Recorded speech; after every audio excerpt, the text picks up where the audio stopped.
Estão todos me ouvindo bem? Ouvi. Tá ruim. Tá dando eco. Eu sei. Espera um pouquinho, eu vou tentar resolver aqui.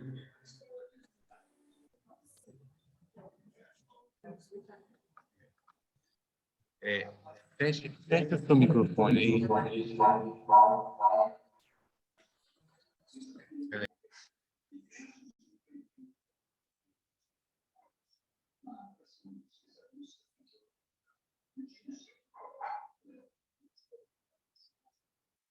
Pessoal, como é que está o som? É que nós estamos com 2 gravadores. Se o Dair falou, eu não escutei nada. Não, agora. Só o eco.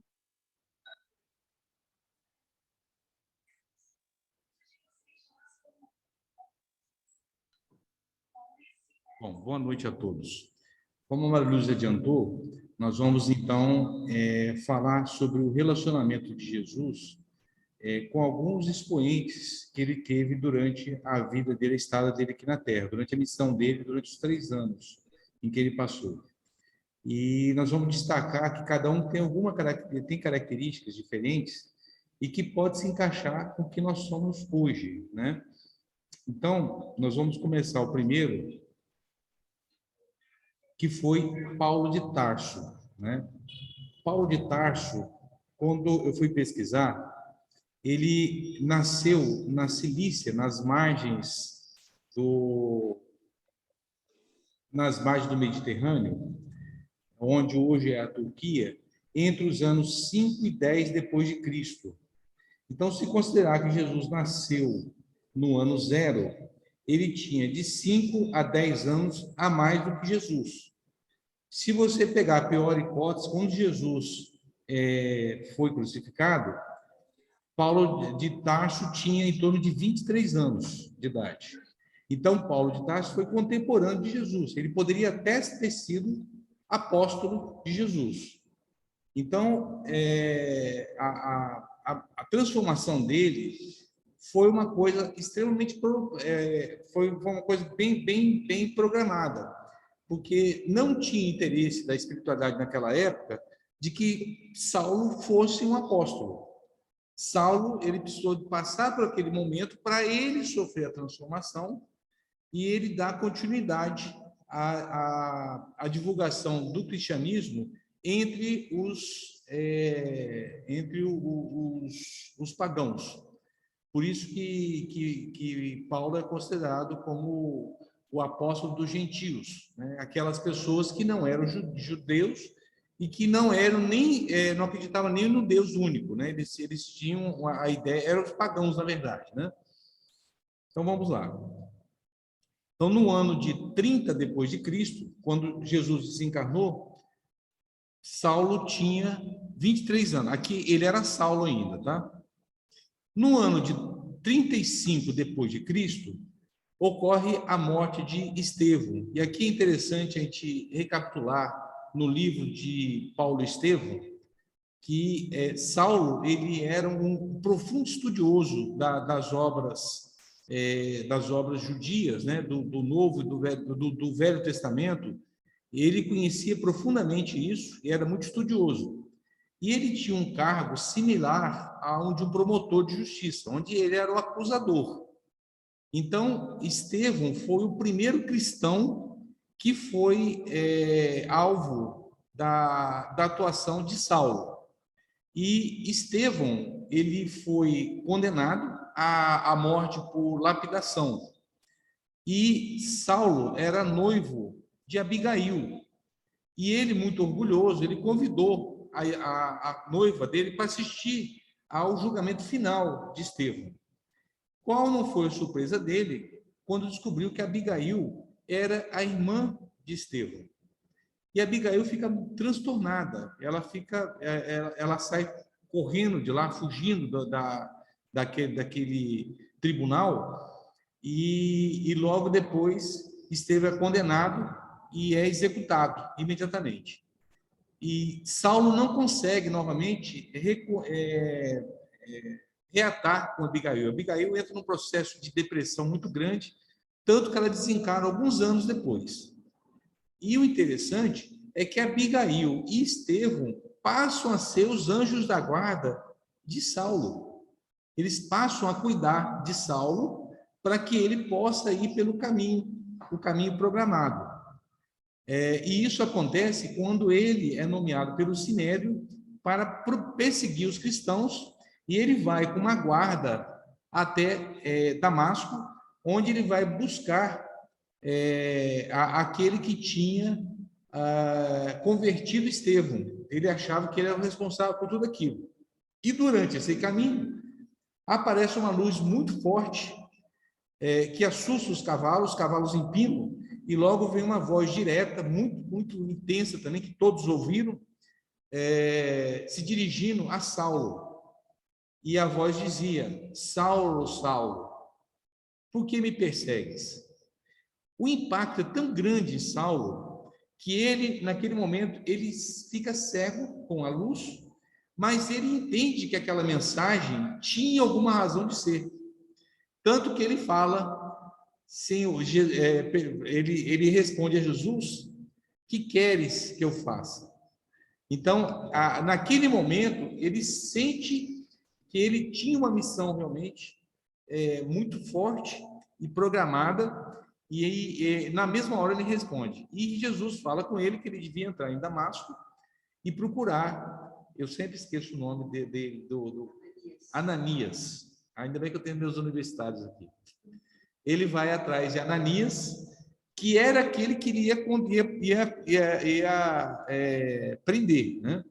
Então, quando chega a Damasco, ele vai até Ananias, e o interessante é que Ananias, ele recebe também então, um sonho revelatório, onde Jesus fala com ele que ele vai ser procurado por Saulo e que ele devia acolher Saulo e explicar todas as passagens, explicar para Saulo, tirar todas as dúvidas de Saulo, ser como se fosse um monitor ou fosse um professor para Saulo.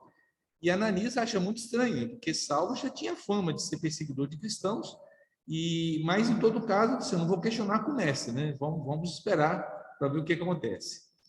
E aí ele fica em torno de 3 anos em contato com Ananias, e a previsão que chega para ele é o seguinte: ele só vai voltar a enxergar quando ele conseguir enxergar com os olhos de cristão. Então, é como se abrisse os olhos dele para uma nova realidade, para uma nova possibilidade. E enquanto ele vai recebendo as instruções de Ananias, ele vai paulatinamente recuperando a visão. E logo depois, ele é tão impactante que ele resolve mudar de nome, né, para que ele enterre definitivamente aquele Saulo inicial, e ele passa então a chamar-se Paulo.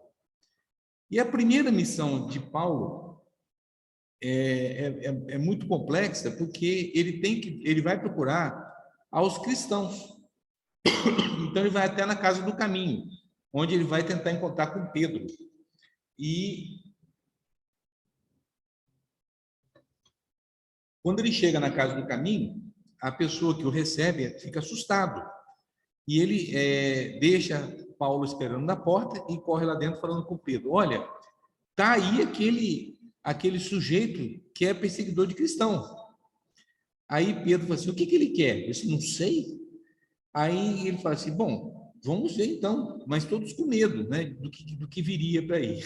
E aí, quando Paulo fala de que ele era um cristão, ele é recebido com muitas dúvidas, com muita insegurança por parte dos cristãos. Então, Paulo foi negado pelo pai, por todos os seus parentes, seus familiares, por todos os seus amigos que ele tinha antes e pelos cristãos. Então, Paulo, na verdade, ele teve uma transformação, mas ele teve que lutar contra muita coisa ao mesmo tempo, certo? Ele teve que fazer o caminho dele. Por isso que ele praticamente foi endereçado a buscar realmente os gentios, porque é onde ele conseguiria realmente ter uma atuação sem sofrer influência do que era o passado dele. E Paulo consegue. Paulo, inclusive, ele faz caminhada maior do que ele anda mais do que Jesus. Ele chega até Roma, né, passando por toda a Palestina, por todo o Mediterrâneo, passando pela Síria atualmente, e chega até Roma. E nos anos de 64 a 67, lembre-se que ele nasceu entre os anos 5 e 10, então ele tinha em torno de 50 a 60 anos, porque não se tem ideia exatamente da idade que ele nasceu, mas ele tinha em torno de 50 a 60 anos, quando ele morre decapitado nos arredores de Roma, perseguido pelo imperador Nero, né? Nero, ele acusa os cristãos de ter botado fogo em Roma, e ele captura alguns cristãos, entre eles Paulo, e o interessante é que Paulo ainda ele gozava da prerrogativa de cidadão romano. Ele era um cidadão romano. Então, ele foi decapitado justamente porque o cidadão romano, quando era condenado, ele tinha que ser decapitado. Os outros eram crucificados. Então, ele foi decapitado em decorrência de ser cidadão romano ainda. Então, ele é decapitado nos anos de 64 a 67, condenado pelo imperador Nero. Bom, essa é a primeira experiência, então, o primeiro personagem.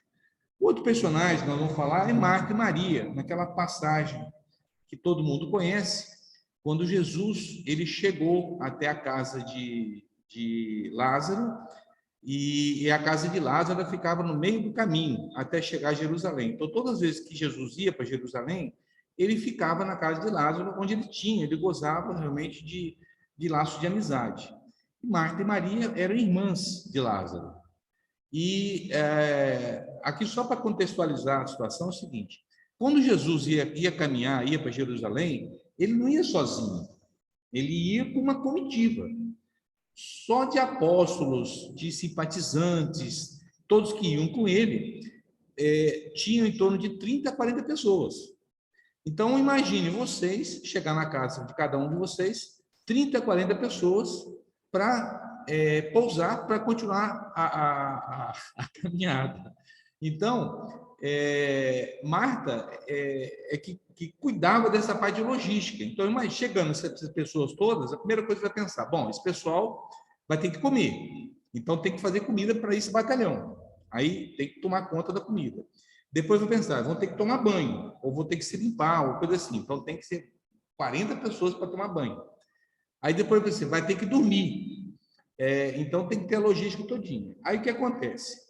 Eles indo a caminho, entrou numa aldeia e certa mulher por nome Marta o recebeu em sua casa. E tinha uma irmã chamada Maria, a qual, assentando-se também aos pés de Jesus, ouvia sua palavra. Marta, porém, andava distraída em muitos serviços e, aproximando, disse: Senhor, não te importas que minha irmã me deixe servir só? Dize-lhe, pois, que me ajude. E respondendo Jesus: Marta, Marta, estás ansiosa e afadigada com muitas coisas, mas uma só é necessária. E Maria escolheu a boa parte, a qual não lhe será tirada. Está em Lucas 10, capítulo 38 a 42. Então, Maria ficava sentada, absorvendo aquele conhecimento que Jesus propiciava naquele momento. Imagine, chegando Jesus na casa da gente, ela ficava embevecida, ela sentava no chão e ela ficava bebendo as palavras que Jesus fazia. E Marta não, Marta contando daquela logística que ela tinha, então ela tinha que organizar tudo. Então, o segundo encontro que a gente vai falar é de Marta e de Maria. O terceiro é de Maria Madalena. Maria Madalena também, para fazer um contexto, ela era filha de um pai grego e a mãe italiana. E ela ficou órfã muito cedo, com em torno de 17 anos. Ela fica órfã de pai e de mãe. E o pai era um rico comerciante. E o interessante é que Maria... aí tem um monte de confusão, tá? Porque Maria pode falar Maria de Magdala, Maria Madalena, mas o fato é que ela chamava-se Maria e ela morava em Magdala, tá? Magdala era uma cidade portuária e que eles tinham, e o pai de Maria tinha um entreposto comercial, onde eles compravam e revendiam peixes. E eles eram muito prósperos, tinham inclusive palacetes, tinham uma condição assim econômica muito, muito... E Maria, ela foi criada não com as características das mulheres da época, porque as mulheres na época não podiam saber fazer conta, não podiam saber dos conhecimentos que tinha que ter do Velho Testamento e das Escrituras, elas não podiam saber. E Maria não, Maria estudou profundamente isso. Ela sabia assim, de tudo isso, era uma excelente negociante, ela sabia fazer contas, que era uma coisa absurda naquela época, que ela sabia, por exemplo, quando ela ia pagar as pessoas, ela sabia fazer conta de cabeça. Então, ela era muito, muito inteligente, muito capaz. E isso incomodava muito as pessoas. E o interessante é que, quando se falava que Maria era uma prostituta, na verdade, era uma coisa assim que foi colocada para ela muito tempo depois nas traduções bíblicas, né? Porque eles não aceitavam a importância que Maria teve junto da vida de Jesus. Então, tentaram colocá-la como amante de Jesus, colocá-la como prostituta, não, ela era só uma mulher muito avançada para a época dela. E Maria, ela tinha uma coisa que era característica, que ela escolhia os parceiros. Então, quando ela queria se relacionar com alguém, ela escolhia. E ela era muito cobiçada por todos os homens naquela época, mas ela que definia com quem ela queria ter qualquer tipo de relacionamento. Isso incomodava muito as pessoas, porque ela mandava na vida dela. De uma forma ou de outra, ela tinha realmente essa autonomia, né? essa decisão, e que não era comum naquela época. Então, mas Maria sentia dentro de si um vazio muito grande. Por tudo que ela tivesse, a inteligência que ela tinha, a posição social, a riqueza que ela tinha, ela sentia-se um vazio, ela sentia que faltava alguma coisa dentro dela. E ela cruza várias vezes com Jesus, né, em várias oportunidades, e Jesus faz um convite para ela, que ele praticamente todas as noites estaria na casa de Pedro. Tem inclusive um livro escrito que Jesus fazia como se fosse um culto do lar na casa de Pedro. Como? Marluz está me falando aqui sobre o nome do livro é Jesus no Lar, onde ele fala das lições que Jesus tratava na casa de Pedro. Então, na casa de Pedro, ele estava todas as noites fazendo algum tipo de discussão, algum tipo de estudos, né? de instrução que Jesus fazia. Acontece que um dia Maria, ela resolve ir. E no primeiro dia da semana, não, desculpe, não é isso aqui não. Ela vai até a casa de Pedro, e quando chega lá, ela sobe assim, meio desconfiada, e todas as pessoas que estavam lá dentro também olham para ela com um olhar meio, tipo assim, o que ela está fazendo aqui? E ela pega também, senta-se discretamente para ouvir a palavra de Jesus, e a palavra, assim, para ela, emociona ela muito. E no final, ela mostrando-se um ato de humildade, ela chora muito, se ajoelha aos pés de Jesus, com as lágrimas, ela lava os pés de Jesus e ela enxuga com os cabelos sedosos que ela tinha, e ainda passa uma cânfora, que era tipo um óleo, uma coisa que tinha nos pés dele, muito perfumado e muito caro. Então, ela passa nos pés de Jesus antes de se retirar, né? Maria de Madalena também, ela é a primeira pessoa que vai até o sepulcro de Jesus. E o interessante é que no momento que Jesus foi condenado e foi executado na cruz, os apóstolos todos se dispersaram, todos correram para cada lado, porque eles passaram a ser perseguidos, porque os judeus, os fariseus na época, falaram assim, não, vamos pegar todo mundo, vão acabar com esses cristãos.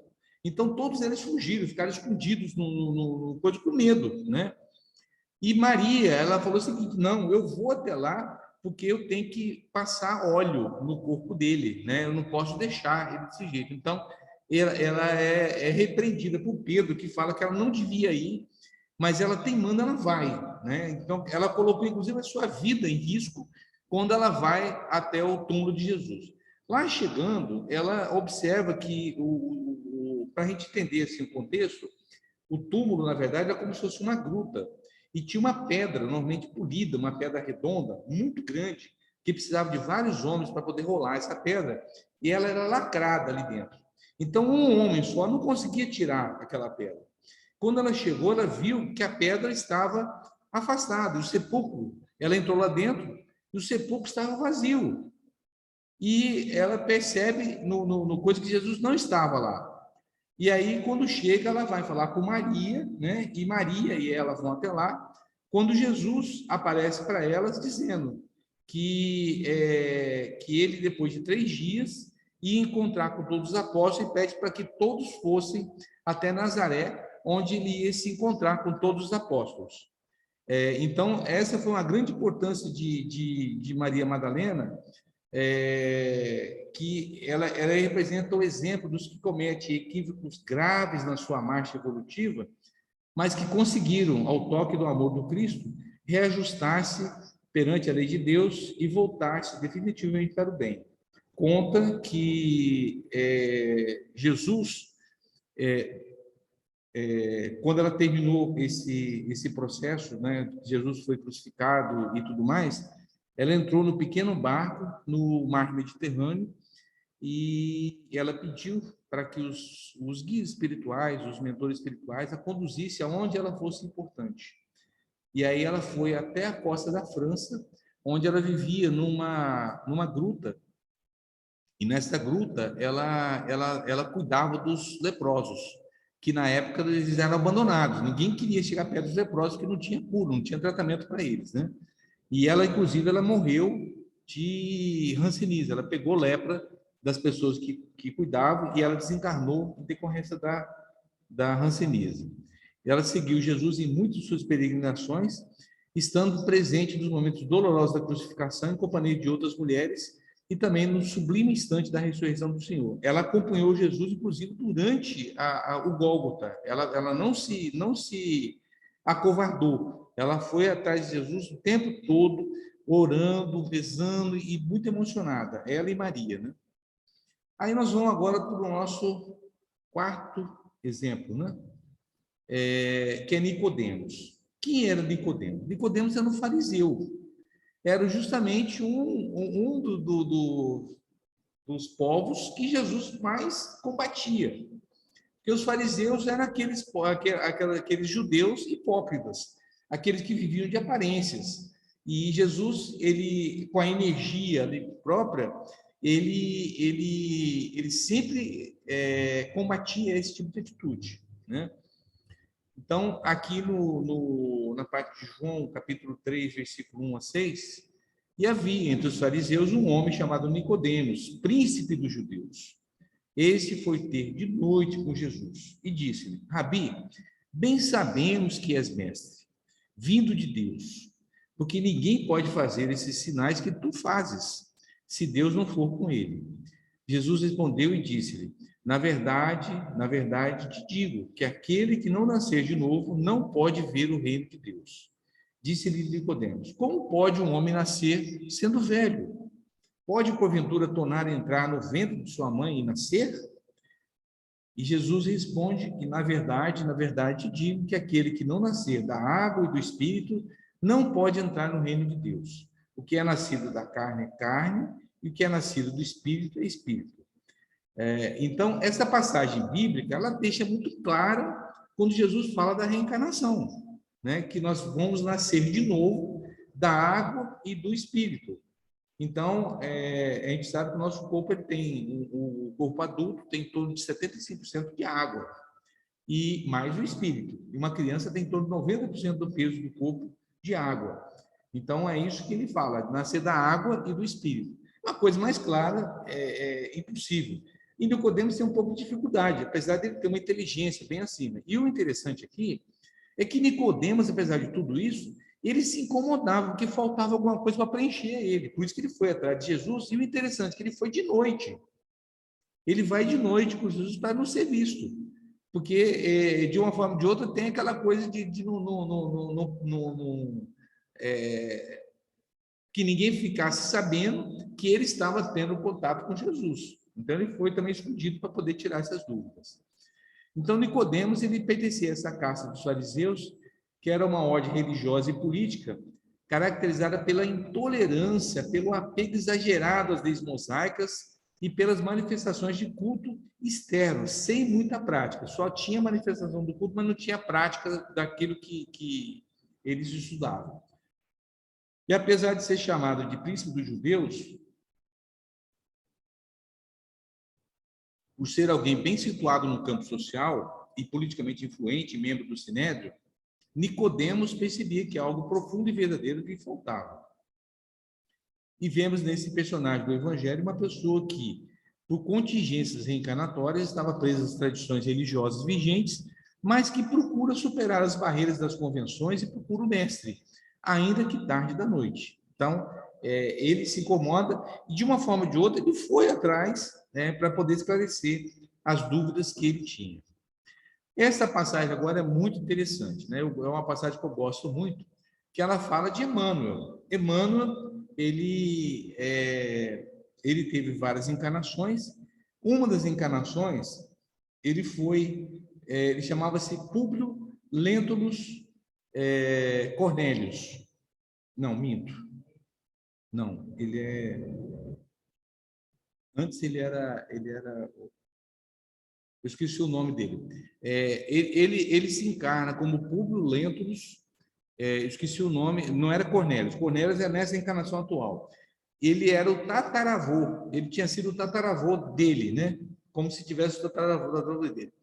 E ele, como Públio Lentulus, na primeira encarnação, ele fez atrocidades, né? Ele mandou matar os adversários políticos, ele usava de artifícios, de fofoca, de intrigas, para conseguir vantagens do Império Romano. Ele também era do Império Romano. E ele conseguiu altos cargos no Império Romano usando desses artifícios, né, de coisa. Então, passado depois, na terceira, o Gerson que gosta muito disso, na terceira geração, onde ele seria como se fosse o tataraneto desse daí, ele nasce como Públio Lentulus Cornélius.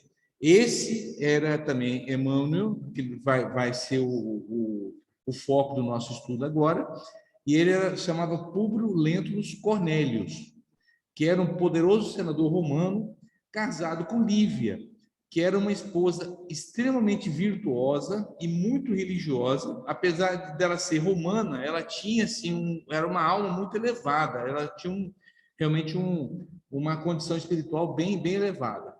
E ele tinha 2 filhos. Um deles era Marcos, sendo que era o mais velho, o primogênito, e Flávio. Flavinha, que era a filha, a caçula, que tinha a hanseníase. Então, ele acaba conversando com um amigo, que era um senador, chamado Flamínio Severus, e reclamando dos fortúnios que a família passava, porque não conseguia tratamento adequado para a filha, e apesar de ele ter todo esse poder econômico e político, ele não conseguia reverter, não conseguia curar, não conseguia tratar a doença da pequena Flavinha. E esse amigo, então, sugere a ele para que ele se mudasse para a Palestina, onde as condições climáticas eram mais favoráveis, para procurar um tratamento adequado para a pequena Flavinha. Vamos observando como é que as coisas vão se encaixando, né? Ele era o tataravô dele, que fez um monte de coisa errada. Ele nasce novamente em Roma. Ele é casado com Lívia, que é realmente... Emmanuel considera Lívia como se fosse sua alma gêmea, e era um espírito muito mais elevado. E ele tem 2 filhos, sendo que a filha mais nova teve hanseníase. E aí ele é indicado por esse amigo, o senador Flamínio Severus, para mudar-se para a Palestina. Para onde que Públio Lentulus vai morar? Aonde? Cafarnaum. Onde que Jesus pregava? Em Cafarnaum. A maior parte das pregações de Jesus que ele usava era Cafarnaum. Então você vê que são muitas coincidências que foram se encaixando para que ele se encontrasse com Jesus. E aí ele fixa a residência em Cafarnaum. mas a saúde de Flávia continua piorando cada vez mais. E ele contrata uma criada chamada Ana, que já era convertida ao cristianismo, ela já conhecia, ela acompanhava Jesus, ela já era convertida ao cristianismo. E Ana, ela conversa muito com Lívia sobre tudo que ela ouvia, sobre Jesus, as maravilhas que Jesus falava, as maravilhas que Jesus fazia, né? Às margens do lago de Genezaré. E Lívia, ela fica muito interessada por esse homem extraordinário que tanto bem faz, principalmente aos desvalidos. Então, Lívia começa a ver um outro foco, né? Uma outra possibilidade. E ela começa a antever que Jesus poderia ajudar a tratar a Flavinha. E aí, a Flavinha, logicamente, ela ouve também falar disso, e o dia que Públio Lentulus chega em casa, ele vê a filha sofrendo muito e ele fala assim: peça qualquer coisa para o papai, pode pedir qualquer coisa, que eu vou te dar. Aí Flávia pede para o pai para ver Jesus, porque ela também começa a ter esperança, achando que Jesus poderia curá-la. E isso o deixa enfurecido, ele fica muito nervoso com esse pedido de Flávia, e demonstrando, na verdade, todo o orgulho e prepotência que ele tinha, e achava que era humilhante ele ter que procurar um homem simples e, teoricamente, ignorante. Mas Lívia tinha uma ascendência muito grande sobre ele, né? Lívia era muito coerente e tudo mais. Então, ela fala assim: não custa nada. O que custa você procurar? De repente, vá que consegue curar a nossa filha. Então, mas por insistência da esposa, ele vai procurar Jesus em nome da saúde da filha. E aí que é interessante, um encontro. Duas coisas que eu queria falar com vocês. Jesus, ele falava, na época, o aramaico. A língua vigente naquela região era o aramaico. E Públio Lentulus falava latim. Como que vai conversar uma pessoa que fala aramaico com um que fala latim? Tem nada a ver uma coisa com a outra. Como é que você imagina que vai ser uma conversa dessa? Então, a primeira dificuldade era essa. A segunda dificuldade, ele vai procurar Jesus também anoitecendo, para que ninguém ouvisse junto com Jesus. Então, ele vai assim, num encontro meio fortuito. E ele vai assim, mais por pressão da esposa, que pede para ele, assim, para ele fazer, então ele fala assim: bom, eu vou fazer a vontade dela. Ele não vai muito convicto, não, sabe? Não sabe nem se vai encontrar Jesus. Ele vai até o lago de Genezaré, mas ele não está muito convicto. Então, essas duas coisas. Primeiro, a linguagem, a língua, que é muito diferente uma da outra, e a outra, que ele não estava muito convicto disso, né? E aí, ele, diante dos seus olhos ansiosos, destacar a personalidade inconfundível e única. Tratava-se de um homem ainda moço, que deixava transparecer nos olhos profundamente misericordiosos uma beleza suave e indefinível. Longos e sedosos cabelos molduravam o semblante compassivo, como se fossem fios castanhos, levemente dourados por luz desconhecida. Sorriso divino, revelando ao mesmo tempo bondade imensa e singular energia, que irradiava de sua melancólica e majestosa figura numa fascinação irresistível. Essa é a definição de Jesus. Inclusive, tem um vídeo, vou ver se dá tempo depois de passar para vocês, onde ele faz a descrição de Jesus para o imperador. E é interessante que é uma carta que ele escreve, isso não é psicografado, é uma carta de Públio Lentulus Cornélius ao imperador, que foi encontrada na casa de um romano, né? Foi encontrada no coisa. Então, é a única descrição de Jesus que existe, com pormenores, é essa descrição de Públio Lentulus Cornélius. Então, ele faz a descrição de Jesus aqui. Aí, o que acontece?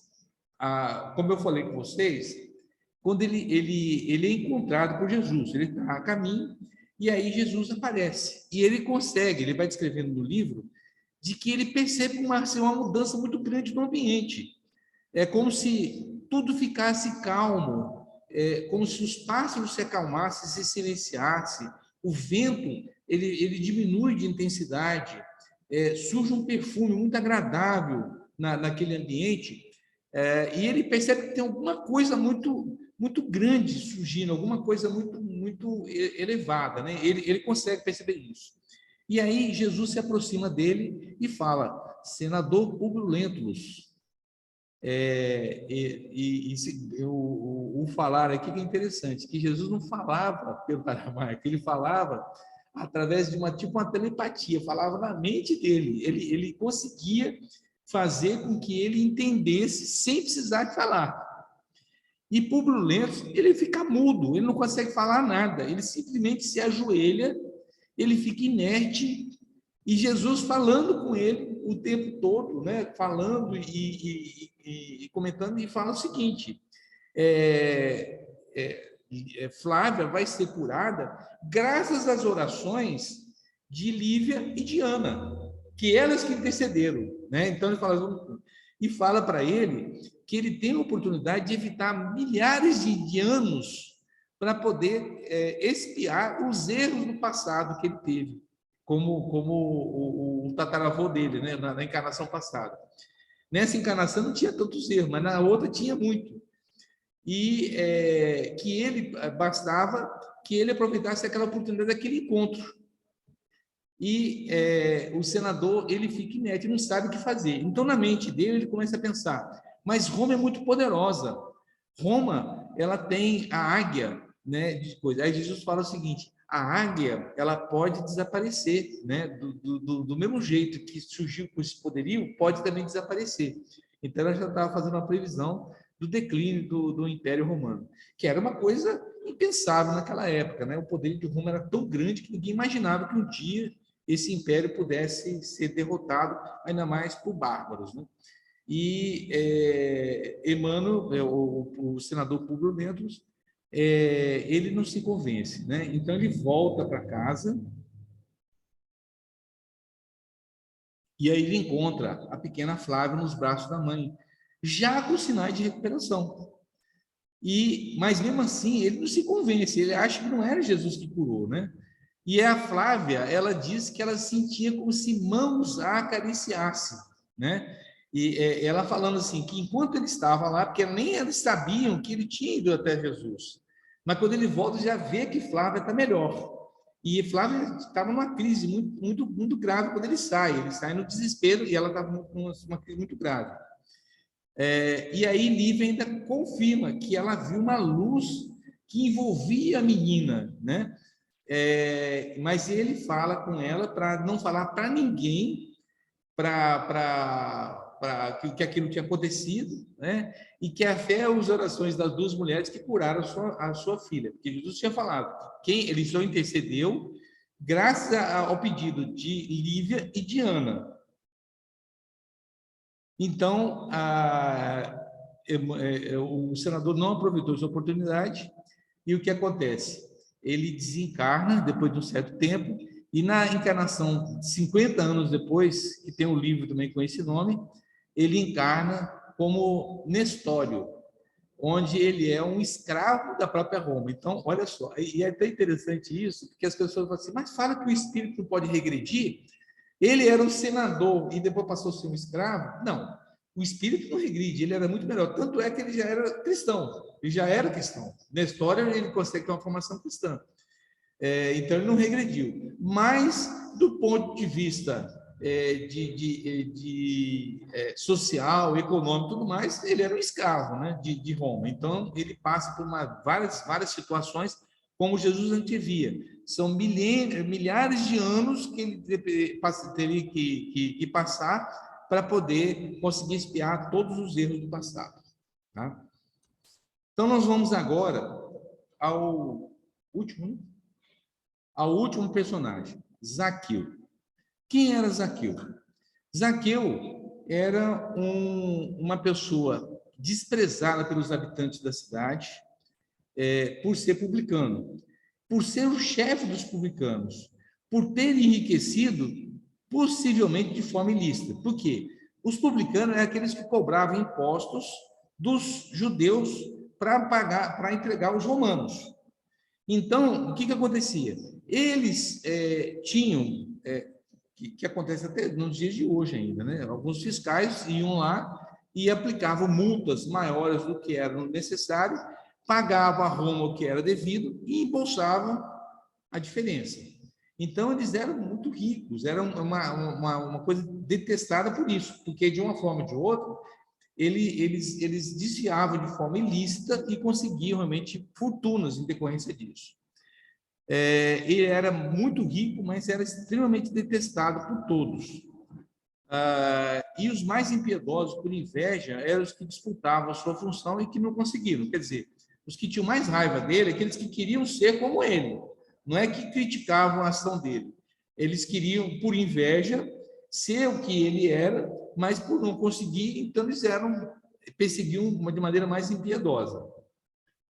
E Zaqueu, ele tinha uma característica física, ele era baixinho, ele era muito baixo.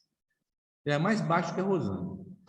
Ele tinha 1,5 m, e quando ele ficou sabendo que Jesus ia até a cidade onde ele morava, ele falou assim: eu tenho que encontrar com Jesus. E Zaqueu, com toda a fortuna que ele tinha, com todo o poderio que ele tinha, do ponto de vista político, do ponto de vista social, ele sentia esse vazio, ele sentia que faltava algo para ele. E ele tinha certeza que Jesus era que ia indicar esse caminho para ele. Então, ele faz um planejamento, né, de que ele tinha que chamar a atenção de Jesus no meio da multidão, né, porque ele, por ser muito baixinho, ele tinha que encontrar uma maneira de chamar a atenção. E aí, o que ele faz? Ele corre adiante, subiu numa árvore chamada Figueira Brava, para que ele pudesse se destacar da multidão e quando Jesus passasse naquele local. Quando Jesus chegou àquele local, olhou para cima e imediatamente disse: Zaqueu, primeiro, ele nunca tinha visto Zaqueu, mas já sabia que ele estava lá. Já chama ele pelo nome: Zaqueu, desce depressa, porque hoje me convém pousar em tua casa. Zaqueu desce louco da árvore, ele sai batendo os calcanhares de alegria, porque, além de chamar a atenção, Jesus já se programa assim, para ir dormir na casa dele. Imagina a alegria dele. Você, agora, né, eu vou conseguir realmente o que eu entendo. Né? E aí ele desceu, né, e recebeu um júbilo. E o interessante é que todas as pessoas que estavam ao redor dele, inclusive os apóstolos, as pessoas da cidade, criticaram Jesus, porque falavam assim: como é que pode ele ir para a casa de um homem pecador, né? Tanta gente que poderia receber ele vai justamente na casa de Zaqueu. E aí que vem aquele detalhe que Jesus sempre falava: os sãos não precisam de médicos. E não é porque é um pecador que ele está definido para ser um pecador sempre. Então, ele aproveitou a oportunidade de estar com Zaqueu para dar a oportunidade da transformação em Zaqueu, certo? E ele vai, independente das lutas. Quando chega na casa de Zaqueu com aquela felicidade toda, e ele assume realmente a responsabilidade sobre todos os atos que ele tinha cometido, realmente de irregular, né? E fala com ele assim: Senhor, eu me arrependo muito, e eu, a partir desse momento, eu vou dar aos pobres metade dos meus bens. Gente, metade dos bens de uma pessoa rica, para a pessoa abrir mão, é muita coisa, né? Imagine a gente, nós não temos muita coisa, mas vamos imaginar que eu vou na metade que nós temos. E, às vezes, até essa metade pode até mudar o seu padrão de vida, pode até mudar, você cair, né, o seu padrão, o padrão econômico e social, certo? Mas ele fala que ele ia dar metade aos pobres. E ainda faz uma outra afirmação, que se em alguma coisa ele estiver defraudado alguém daí para frente, ele ia restituir 4 vezes, quadruplicado. Então, qualquer coisa que ele fizesse de errado, ele ainda ia restituir aquele errado 4 vezes. Jesus fica extremamente feliz, né, de coisa com isso, e ele fala, tanto que Zaqueu é considerado como o rico humilde, porque ele conseguiu realmente ter a humildade de reconhecer os seus erros e de lutar contra esses erros, fazendo uma transformação enorme. né, de coisa, como se tivesse a oportunidade de ser como aquele camelo que passa pelo buraco de uma agulha, né? O camelo, a gente lembra que é uma corda grossa. Então, Zaqueu, ele passa a ser um camelo que conseguiu passar pelo buraco da agulha. Que Jesus falava que é mais fácil um camelo passar pelo buraco da agulha do que o rico entrar para o reino dos céus. E aí, eu falei que era o último, mas não. O último é a mulher hemorroísa. E aqui é interessante a gente fazer o contexto, né? Naquela época, a mulher menstruada, a mulher realmente ela era extremamente menosprezada, não tinha nenhum tipo de valor, né? Então, a mulher que estava menstruada, ela não podia participar de nenhum tipo de reunião social. Ela estava suja, estava imunda. E enquanto ela estivesse menstruada, ela não podia participar. E ela, para se tornar pura, ela tinha que fazer um jejum de 5 dias e em oração, jejum e oração, para poder se tornar pura de novo e voltar a frequentar a reunião. Aí vamos lá, gente. A mulher normal, ela vai ter uma menstruação todo mês. Então, enquanto ela está menstruada, a menstruação dura de 5 a 7 dias. Aí ela vai ter que ficar mais um jejum de 5 dias, se a gente fizer as contas, ela vai ficar em torno de 12 dias do mês sem poder participar de nenhum tipo de reunião social. Lembrando que no mês eles guardavam o sábado ainda, então elas tinham poucos dias realmente para poder participar das reuniões sociais. Essa mulher, ela teve o sangramento durante 25 anos. 25 anos ininterruptos, sangrando todos os dias. Então, a vida dela era um inferno. Ela não podia participar, e pior, ela ainda era acusada de estar suja e imunda, por estar menstruando o tempo todo. Então, essa mulher acreditava, né? A fé dela era tão forte, quando ela ficou sabendo que o Rabi ia passar pela cidade dela, ela conseguiu, ela imaginava o seguinte: se eu encostar veja bem, encostar nas vestes dele, na roupa dele, eu vou me curar. Imagina que coisa mais louca, né? Você imaginar com uma doença tão severa, tão grave, de você tocar na roupa, imaginar que ela fosse curada. Mas ela acreditava nisso. E ela colocou o plano dela em coisa. Ela foi, saiu, naturalmente, ela não podia nem ter saído, né? Porque ela não podia participar de nenhum tipo de reunião social, ela saiu escondida, né? Saiu escondida das pessoas que estavam. Ela botou tampou o rosto e tudo mais, para não perceber que era ela. Quando Jesus vai passando, Jesus passava e tinha um monte de gente ao redor dele, porque todo mundo queria encostar nele, queria tocar, queria falar com ele. Então, tinha como se fosse seguranças em volta, que eram os apóstolos, as pessoas que seguiam ele. Então, tinha um cordão de isolamento, um cordão humano de isolamento. Ela se joga no meio daquela multidão. Ela vai empurrando um, empurrando o outro, e tentando de todas as maneiras chegar até Jesus. E ela consegue. Quando ela consegue tocar na veste de Jesus para e fala assim: opa, alguém me tocou. Os apóstolos falam assim: mas, Rabi, nessa confusão aqui, naturalmente que alguém vai te encostar. Não, foi diferente. Alguém me tocou e de mim saiu uma virtude. E ela estava próxima e falou assim: fui eu, Rabi. Ela conta a história para ele e fala: tua fé te curou. E ela passa naquele momento a coisa. E o interessante aí aqui ele faz o comentário que essa cura, todas as curas de Jesus testemunhavam a grandiosidade do seu espírito. E ele queria provar dessa forma que o verdadeiro poder é o daquele que faz o bem, que o seu objetivo era ser útil e não satisfazer a curiosidade dos indiferentes por meio das coisas extraordinárias. E na Gênesis tem o seguinte: o interessante é que a mulher que sangrava, não foi, o tratamento dele, o efeito não foi provocado por nenhum ato de vontade de Jesus. Jesus não tem uma atuação dinâmica na cura. Não houve nenhum tipo de magnetização. Não houve imposição de mãos. Bastou o magnetismo dele, normal, a ação fluídica dele, para realizar a cura. Você imagina o poder que ele tinha, onde ele passava, como Públio Lentulus percebeu, que aonde ele passava, ele arrastava assim, como se fosse uma aura enorme em torno dele, transformando as pessoas só de chegar perto. Então, a mulher hemorroísta, ela praticamente ela foi curada pelo magnetismo normal de Jesus. Jesus não faz uma cura ativa, tá? Que é uma coisa interessante também. E aí, vamos agora fazer as nossas reflexões. Vamos imaginar que nós tenhamos a oportunidade de ficar 5 minutos com Jesus. Tá? Nós estamos falando aqui, não é do Jesus na cruz, não é do Jesus idealizado, não é. Jesus mesmo. Vamos imaginar que Jesus esteja aqui, do nosso lado, naquele momento. O que nós falaríamos para ele? Primeiro que não precisava falar, né? Só da transmissão de pensamento você já vai fazer, mas o que a gente transmitiria de pensamento para ele?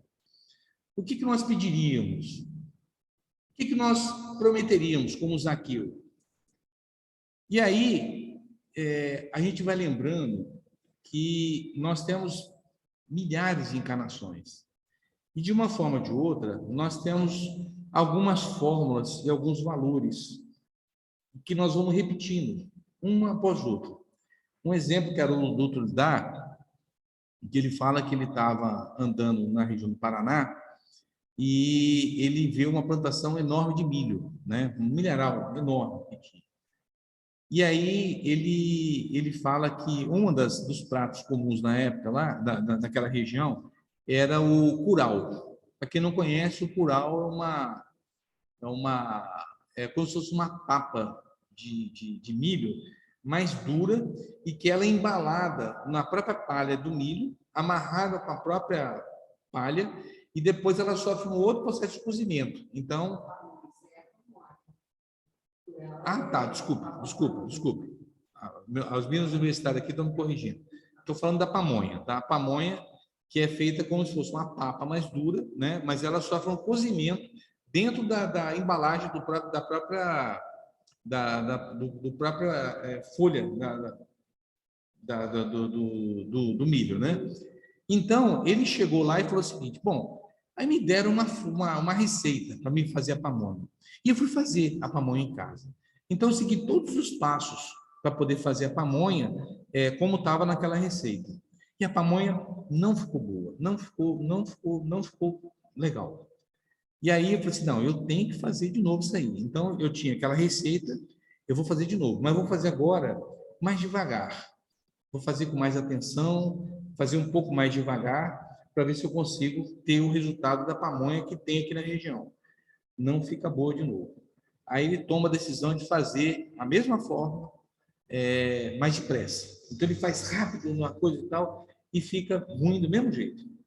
Então, esse é o exemplo que ele vai dando. É uma receita que nós temos, e nós vamos repetindo, encarnação após encarnação. E a pamonha continua ruim. A pamonha está ruim e a gente vai repetindo. A gente vai outra vez e outra vez. Gente, nós temos que chegar à conclusão seguinte: nós temos que mudar a receita. Alguma coisa está de errado. Não somos nós. A fórmula que nós temos, os hábitos que nós estamos trazendo, é que está levando a esse caminho. Nós estamos errando, e de uma forma ou de outra, está errado essa forma. Nós temos que mudar, né? O que ele vai comentando.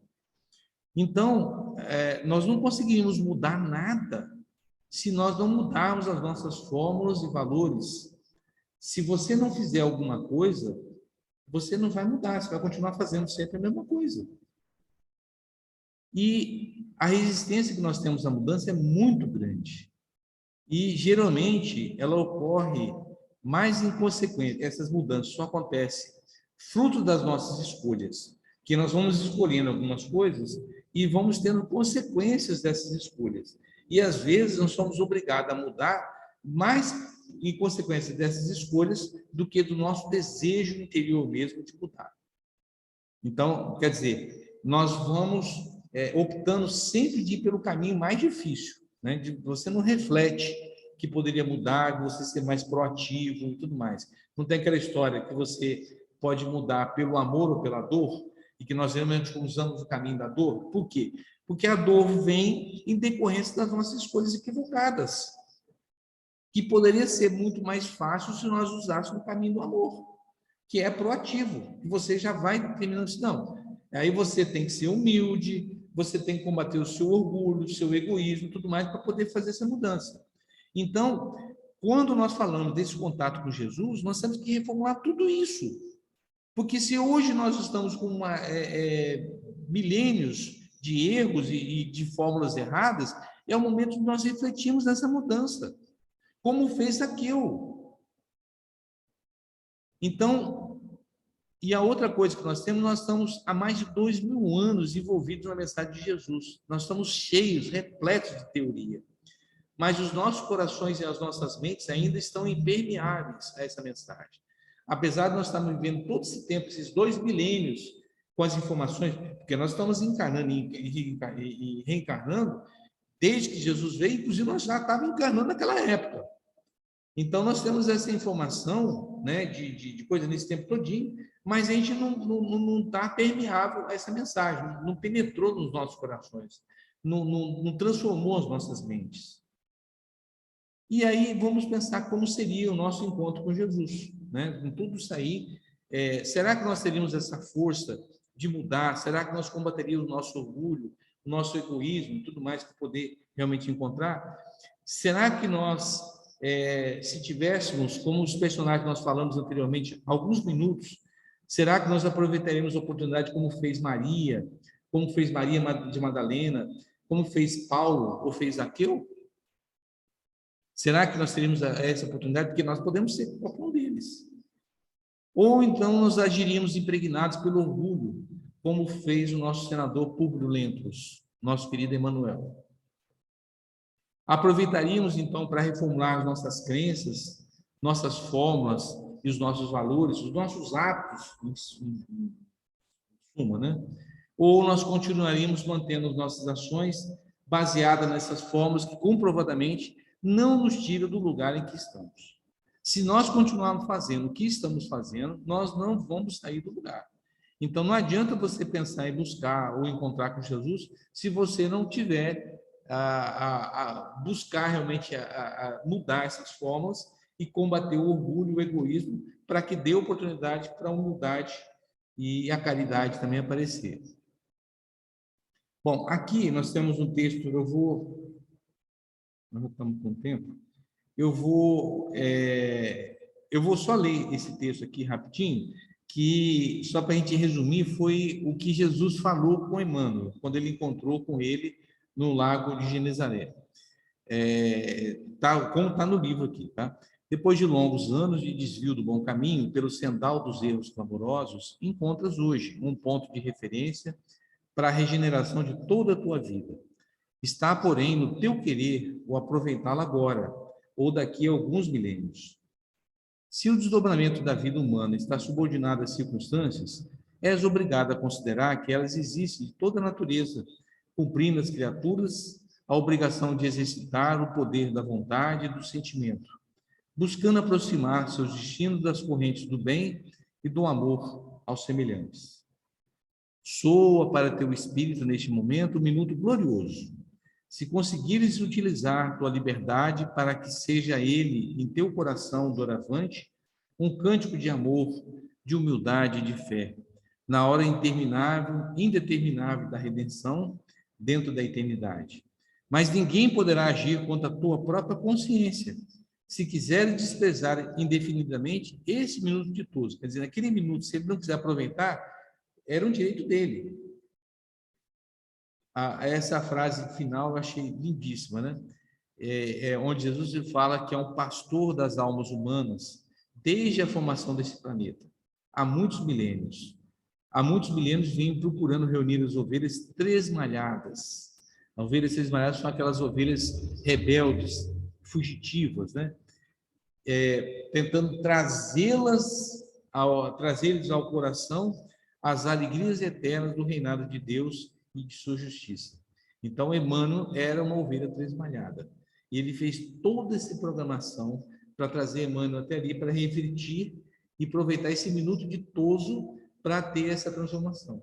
Infelizmente, Públio Lentulus não consegue se libertar do seu orgulho e do seu egoísmo. Isso aqui está no livro há 2000 anos. Então, gente, é isso. E é para frente que se anda, é para cima que se olha e é lutando que se conquista. que nós tenhamos todos um bom começo de semana e eu agradeço a oportunidade de aqui estar falando para vocês. Uma boa noite a todos.